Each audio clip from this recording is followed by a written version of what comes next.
What's going on, bottom line viewers? It's Mitch here, back with another NFL reaction video. In this video, I'm going to break down this PFF top 50, their top 50 players heading into the 2021 NFL season, according to their analytics. Of course, PFF is a heavily analytically influenced website, organization, and content.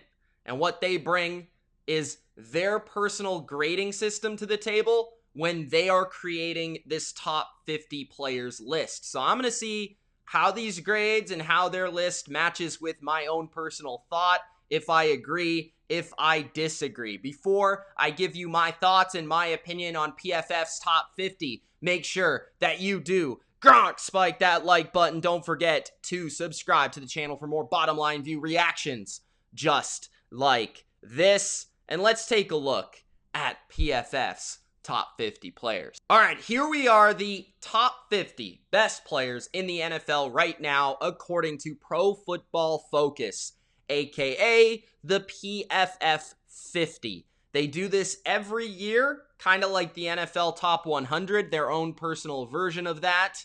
And every year, it's highly controversial. So let's see how it works this year.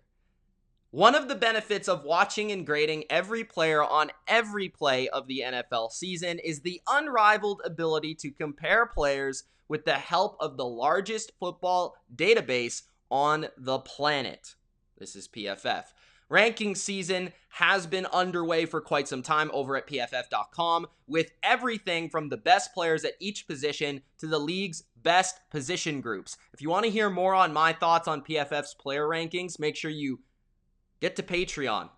All right, get to Patreon. Myself, Durkant Ultra, we broke down PFF's rankings of every position. So if you want to hear about that, just become a patron of the Bottom Line View. Starts at $3. They go on. But now it's time to throw some love at the best of the best. Today, we start presenting the top 50 players in the league heading into the 2021 season. The ranking below is a projection of what we think will happen and not necessarily a reaction to a spectacular or underwhelming 2020 season. Additionally, position value is not considered here. So safeties, guards, and even running backs have just as good of a chance to rank highly as quarterbacks, who would dominate the list if positional value were heavily factored in. So PFF is saying here that this list is based on a projection heading into next season, a projection of who will be the best players at the beginning of the year, I believe. I don't think they're actually trying to project the statistics of every player in the league next year and saying, oh, at the end of next year, who will be the best. I think they're projecting, like, who are the best players right now, here today, heading into next year. And then there is no positional value added on. So quarterbacks would make up the entire list nearly if that were the case. So let's begin at the top, because I know that the top is probably not very controversial. So let's begin at the top. That begins with Aaron Donald, the dominant defensive player, the best player in football. I can't disagree with that. Aaron Donald has been maybe the most dominant defensive player since Lawrence Taylor. He has been that good. Okay, that's how good he is. He's on a Hall of Fame track, and he's on track to be one of, if not the greatest defensive player of all time. So Aaron Donald, number one, can't disagree after another fantastic year. He led the league in total pressures, according to PFF, with 98 for the third time in 4 seasons. Number two, Patrick Mahomes. My number one quarterback, PFF's number one quarterback, Patrick Mahomes. They say he's just different. He attempts and completes passes that no other quarterback in the league can even think about. I disagree with that, because I think Josh Allen can make a lot of the same passes, but I'm just going to say that. But yes, Patrick Mahomes, if you're considering not just last year, but the entirety of, let's say, the last 2 to 3 years, Mahomes is the best quarterback in football. Not going to disagree. Number three, maybe starts to get a little controversial with Travis Kelce. I don't think Travis Kelce is, like, by far the best tight end in the league. I think George Kittle is pretty close. And even Darren Waller, he's really good. Those three, man, heads and shoulders, bro, above the rest. So Travis Kelce is dominant, awesome. He was impossible to stop last year, as PFF says. And I can't disagree with putting him at number 3 heading into this year. I'm not sure I would do that, but I can understand the argument for it, okay? Number 4, Quentin Nelson. I understand that he is the best guard in the league and the best offensive lineman, but I do not think I would put Quentin Nelson at number 4. I think there are other players I would consider putting higher than Quentin Nelson, despite him being the best offensive lineman in the league, but I don't really think it's by that much, okay? Number 5, Davante Adams. I don't think he's the best receiver in the league, so clearly I disagree here. Now, PFF says that he is. They say that no receiver was as productive on a per-snap basis as Adams in 2020. Very few were even particularly close, 2.96 yards per route run. Okay, yes, Davante Adams might be. You can argue he's the best receiver. Personally, I think it's Tyreek Hill, which I don't see here. I think Tyreek Hill is the best weapon in the sport, and that is why, to me, he's a top 5 player. Number 6, Khalil Mack. I think that's too high. Even if you think he's the best edge player in the league, which you can argue, I think it's TJ Watt, personally, right now at this moment. But Khalil Mack, I don't think's a top 6 player. Like, even if you thought he was the best edge player, I don't think he is that good to put in the top 6. Ahead of the ageless wonder, as they say, Tom Brady. By the way, I really like these old school superhero-like comic book panels. Very, very cool from PFF. Love it, by the way. Number 7, Tom Brady. This might be a little shocking because there's no Aaron Rodgers, no Josh Allen. It is Tom Brady here. So, they say Brady and Jerry Rice are seemingly the only football players who have ever managed to thoroughly evade Father Time. Yes. At 43 years of age, Brady posted, I'll also throw Adam Vinatieri into the mix. Brady posted a PFF grade of 93.3 last season, including the playoffs. The 7-time Super Bowl champion did this in his first season with a completely new team, a brand new offensive scheme for the first time in 2 decades, with no preseason to work with these issues that would be presented. Brady is still as good as any quarterback in the game. The only question is, how long can he defy time? Certainly an argument for Tom Brady to be the number 2 quarterback in the league. And I'm based on their metrics, based on their grading system, he was the number 2. But what's interesting here is their number 1 is lower than Tom Brady because they graded Aaron Rodgers as the best quarterback in the league this year. They had Mahomes 3rd, they had Brady 2nd. But they're taking into account, I think, a little bit Aaron Rodgers this whole offseason. I think they're taking into account the last 2 to 3 years where Rodgers hasn't been as good. So, okay. Number 8, Bobby Wagner. I think this is one of the most overrated rankings here on the list. Bobby Wagner is, to me, not the best linebacker in the league no more. I think there are 2 to 3 to 4 linebackers that you would argue are better than Bobby Wagner. So, I would not put him here at number 8. Number 9, you have George Kittle. I'm happy to see George Kittle's in the top 10 for PFF because, like I said, I don't think he's that much worse than Travis Kelce. So George Kittle at number 9, I can get behind. He is probably the most well-rounded tight end since Gronk in his prime. Number 10, Aaron Rodgers. Okay, that's cool. I get that. I think he should be a little bit higher than number 10, but number 10 is suitable. Number 11, TJ Watt. TJ Watt, I think if you just swap TJ Watt and Khalil Mack, bro, I think you're all good there. But I'm not going to get too mad again. He's in the top 12. I think he should be in the top 10, but not going to get super pissed about that. Number 12, you got King Henry himself, Derrick Henry, the best running back in the league. If you have a guy that's the best in the league at their position, even if it's running back, you said positional value doesn't matter, then Derrick Henry should be in the top 10, especially after running for 2,000 yards. So Derrick Henry should be in the top 10 if position value isn't taken into account. Number 13, Zach Martin. That seems maybe a little high, but I think Zach Martin is just as good. He's nearly as good as Quentin Nelson. So if you have Quentin Nelson at number 4, was it? Then Zach Martin at 13, okay. Number 14, Jair Alexander from the Green Bay Packers. I don't think he's better than Jalen Ramsey, personally, who they have a little bit lower here. As we can see, they have Jalen Ramsey at number 16. No fly zone, the island himself, number 16. So let's see what they say about Alexander. So they say Alexander was the best corner in the NFL last season. He surrendered 20 or fewer yards in coverage 11 times during the season, including the playoffs. He was spectacular in the NFC Championship. He was maybe the best player in that game on both sides. It was rather him or Shaq Barrett, probably. Maybe JPP too. Those three guys dominated that game. Number 15, David Bakhtiari. Okay, I don't think he's the best tackle, personally. I actually think it's Trent Williams, because I think Trent Williams is more well-rounded than David Bakhtiari. Plus, Bakhtiari's coming off an ACL injury, so I wouldn't really rate him this highly. But that's just me. Jalen Ramsey, I would swap with Alexander, and I'd be perfectly fine with it. Ramsey, to me, is the most valuable defensive back in the league. Number 17, DeAndre Hopkins. Again, Tyreek Hill is better than DeAndre Hopkins. Okay? Even if you don't think he's better than Adams, he's better than Hopkins. Tyreek Hill's the best weapon in the league. I don't understand why he's so low. He's at number 18 here, one spot lower than Hopkins. Let's see what they say. There may not be a more dangerous playmaker in football than Hill. PFF, you just absolutely have outdone yourselves here, because you just proved my point at number 18 with your explanation. He says the Chiefs wideout is a threat to break off a big play and score a touchdown every single time he lines up. Then why is he not in the top 5? Is it because he doesn't run as cool of routes? Someone tell me. All right, number 19, Chris Jones. Seems high after last year. I didn't think he was that good last year. Let's see. He is one of the best defenders the game has ever seen about Aaron Donald. The competition to be the next best at the position is a fierce one, however. And Chris Jones has as good of a case as anybody. Okay.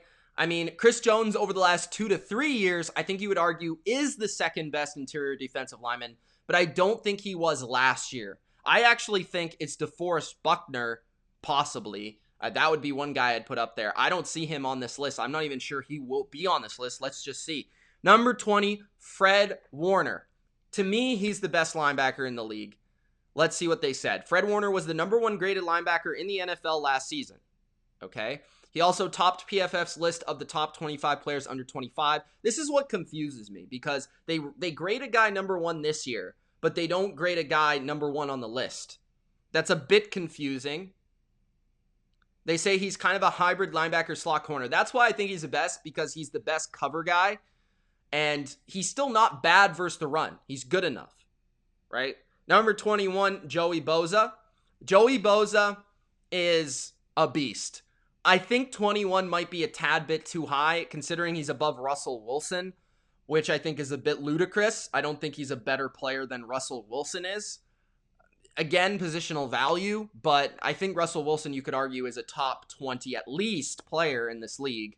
Number 23, Justin Simmons, who they say is the best safety in football over the past couple of years. So let's see what they say. Simmons is a free safety for the Broncos, but he can impact far more plays than most free safeties throughout the NFL. He has notched 28 defensive stops over the past 2 seasons, a top 11 figure in each season. Almost every player ranked ahead of him is primarily a box safety by trade. Simmons is the highest graded safety in the league since the start of 2019. So that means consistency, obviously great play, the last 2 years, the best. Okay, I get it. Number 24, Trent Williams, should be higher, I think. Number 25, Myles Garrett, should be higher. I'd put him above Joey Bosa, for sure. I'd put him above Chris Jones. I'd put him above Fred Warner. So, to me, Myles Garrett in the hierarchy of defensive talent, he should be ahead of Justin Simmons too, is in the top 20 for sure, players overall. Number 26, Dalvin Cook. Man, there are not many players more talented than Dalvin Cook. Dalvin Cook is definitely a top 3 running back. So, that's tough. I think that's about a good ranking, I'm going to be honest. Nick Bosa, number 27. That seems a little premature since he didn't play last year. He's coming off an injury. And really, as a rookie, he was good. But, where would you have ranked him after last season? So, this is a bit of a projection more than most other rankings, in my opinion. Number 28, Ryan Ramczyk. Okay, not going to get mad at that. He's really good. Number 29, Marlon Humphrey. Really good player. I love Marlon Humphrey, and his versatility is outstanding. I'm not sure he's a top 30 player in the NFL. He's definitely not better than Christian McCaffrey, who's one spot below him. Cameron Hayward, number 31, seems a bit high, especially because he's getting older. Although his consistency's been there, same as Harrison Smith. Both are a bit older. Both have been really good over a long period of time. Eric Kendricks, 33, seems a bit high to me. I don't think he's better than Levante David, who I haven't seen on this list yet. Number 34, Allen Robinson. Way too high. I don't even know if I'd have Allen Robinson in my top 50 players. Julio Jones, 35. Yes, he's a top 50 player. 35, I'm not going to get mad about. At number 36, Bryce Callahan. That's a shocker. They call him the most underrated player in the NFL, an undersized slot corner by trade. He was asked to moonlight on the outside as a perimeter corner multiple times last season due to injuries in the Denver secondary. He didn't just hold up, he continued to thrive. Callahan allowed a passer rating of 46.9 into his coverage, the best mark in the NFL. He didn't allow a touchdown or even a completion longer than 19 yards all season, despite playing outside of his natural position for extended periods. If he can get back to that kind of performance, he will remain one of the best players in the league at any position. I could see Bryce Callahan being like, if you're really sold on him and those stats are impressive, put him lower, because I don't think he's done it over a long period of time like some of these other players you've ranked in his area, like Nick Chubb, who's number 37. But there are other great slot corners in the league. I think Jonathan Jones is one of them, and I think he's in that conversation. And I also think Mr. Moore from Indianapolis is also in that discussion. Number 37, Nick Chubb. Nick Chubb, okay, is he a top 50 player? I mean, you could argue that for sure. They say that he might be the best pure ball carrier in the NFL since entering the league. He's earned a PFF rushing grade of 92.6, just behind Derrick Henry. Yes, so I think I'd put him somewhere at the back of the top 50. Maybe not this high. A.J. Brown, 38. Yeah, I can't disagree with that. I think maybe there's a receiver or two I'd put ahead of him on the list, like DK Metcalf, but that's just me. Number 39, Alvin Kamara. Okay, Alvin Kamara. All right, not going to disagree. I think Alvin Kamara should be higher, though, than Mr. Chubb. That's just me. Number 40, Josh Allen. That is ludicrous. How is he only number 40? He should be like at least top 15, guys. At least. He's arguably top 10. I mean, he almost won MVP of the NFL. That's how good he was. So, Josh Allen is definitely better than 40. Number 41, John Johnson. I don't think he's a top 50 player, despite a really good season last year. See, this is where I'm confused. Some of the guys on the list are basically this year, they were fantastic, and other guys are like a little inconsistent. Number 42, Grady Jarrett. That's a guy that, like, based on consistency, he's better than John Johnson. I don't think there's really an argument for that. Number 43, Teron Armstead, same thing. Great player, consistent. Michael Thomas, that's a guy that they moved down, obviously, because of the injuries and because he didn't play that great last year. But he was really, really good before that, so I could see why you have him as a top 50 player. Stephon Diggs, I'd personally rank higher than Michael Thomas, but I get that if the list is kind of a conjunction of the last few years, then that makes sense. Ronnie Stanley, okay, he should be higher, I think. He was phenomenal last year. I think he might be the best left tackle in the league. James Bradbury, I think he's a top 100 player. I don't think he's a top 50 player. Levante David's at 49. Marcus Williams is at 48. I don't think Marcus Williams should be on this list, guys. I think he's a top 100, but he's not a top 50. Levante David is certainly a top 50. He should be maybe top 30. And Dak Prescott, number 50. He is not better than Lamar. As much as I like Dak, I don't think he's better than Stafford, personally, but I know PFF is a little bit lower on Stafford than myself, which is perfectly fine. But here's the thing. Lamar Jackson is better than Dak. And I don't care what you show me to tell me that he's not. Like, Lamar Jackson won the MVP last year. I don't think he's ever had a losing season, so Lamar Jackson is a top 30 player in the league for sure. And Dak is not. Dak is a top 50, possibly. That's arguable, right? They have him at 50, but he's not better than Lamar. Now, I have some players they do not have on this list that I think should be on this list. The first one, we talked about Levante David. I think Devin White might be on my top 50. I understand that PFF didn't rank him very highly this year, but he's one of the biggest playmakers in the league on defense, period. So he might be in my top 50. He's at least in my top 75. So that's a guy I'd consider. Minkah Fitzpatrick should be higher than Marcus Williams. Personally, I'm not a huge Minkah guy. I'm not sure I'd rank him first in the league at safety, but he's one of the best safeties and deserves to be higher than Marcus Williams. He makes more plays. Stephon Gilmore is a top 50 player in the NFL. To me, there's no question. I don't know how you put him under James Bradberry. You know, Gilmore was the best corner in the sport in 2018, 19, and one of the best in 17. So, yes, he was hurt last year, but is that enough for you not to have him on the list this year when you have guys like Nick Bosa on the list? Not so sure. Saquon is a top 50 player to me.